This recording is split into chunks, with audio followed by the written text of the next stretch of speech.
Dal Silvio Prodo di Troina, amici della Wii Sport, per raccontarvi della 23esima giornata del campionato di Serie D. Il Troina affronta il Città di Messina. La formazione di mister Boncore viaggia a 30 punti in classifica dopo il pareggio per 1-1 dell'ultimo turno contro il Gera. X anche per il Città di Messina, che ha interrotto la serie di 5 sconfitte consecutive pareggiando a reti bianche al Despar Stadium contro il Roccella, e 3-5-2 consueto per mister Furnari con Landi tra i pali. La linea difensiva vede Bellopede a destra, al centro il neogiallorosso De Lucia, a sinistra Bombara, sugli esterni a centrocampo ci vanno Fragapane e Fofanà, al centro Calcagno supportato da Nicosia e Costa, in avanti Argomenti e Galesio.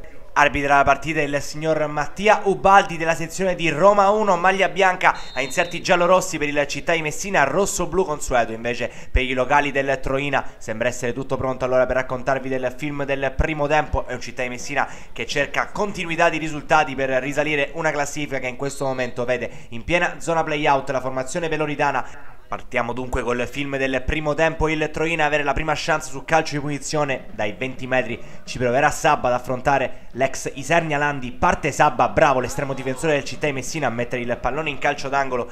La reazione della formazione giallorossa arriva con questa rimessa laterale. Bombara riceve il pallone, Nicosia prova la conclusione alla distanza, la sfera però finisce alta sopra la traversa, difesa da Serenari. Ancora un tentativo invece per Ferreira del Troina, gran botta dalla distanza. La sfera sfiora solamente il legno alla sinistra di Landi. Si chiuderà così un primo tempo a dir poco avaro di emozioni, amici della Wii Sport. 0-0 e reti bianche al Silvio Prodo.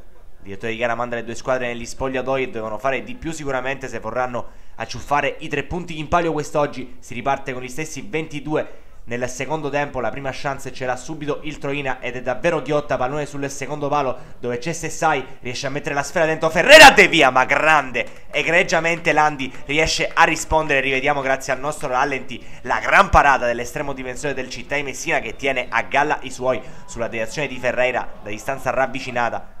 Ancora il Città qui con Bellopede, azione che si sviluppa verso Nicosia, riesce a saltare in diretta avversario. Nicosia mette dentro sul secondo palo, interviene Fragapane, scicca soltanto il pallone all'esterno giallo-rosso e manda la sfera ampiamente alta. Primi cambi, le file del Città di Messina. Tra gli applausi del Silvio Prodo entra il troinese Andrea Santoro, calcio di punizione per la formazione della Città di Messina. Calcagno prova a mettere all'incrocio dei pali, non riesce a trovare il 7. Ancora cambi per mister Furnari nel momento del classe 98 Miotto, un altro dei nuovi volti del mercato invernale. Poco dopo un ottimo Calcagno viene rilevato da Bonamonte quando verrà allontanato anche mister Boncore per eccesso di proteste nei confronti del direttore di gara. Ancora cambi nelle file delle Città di Messina, entra Quintoni al posto di Fragapane, sarà proprio il numero 14 a incaricarsi di un calcio d'angolo, pallone viene messo in mezzo, deviazione in area di rigore, chiedono un fallo di mano i giocatori delle Città di Messina. Non è dello stesso avviso il direttore di gara che ammonisce per proteste Galesio, e poi a palla lontana ci sarà anche l'espulsione che chiude così la partita. Fuori Peppe Costa che lascia in 10 uomini il Città di Messina, reo di aver commesso un fallo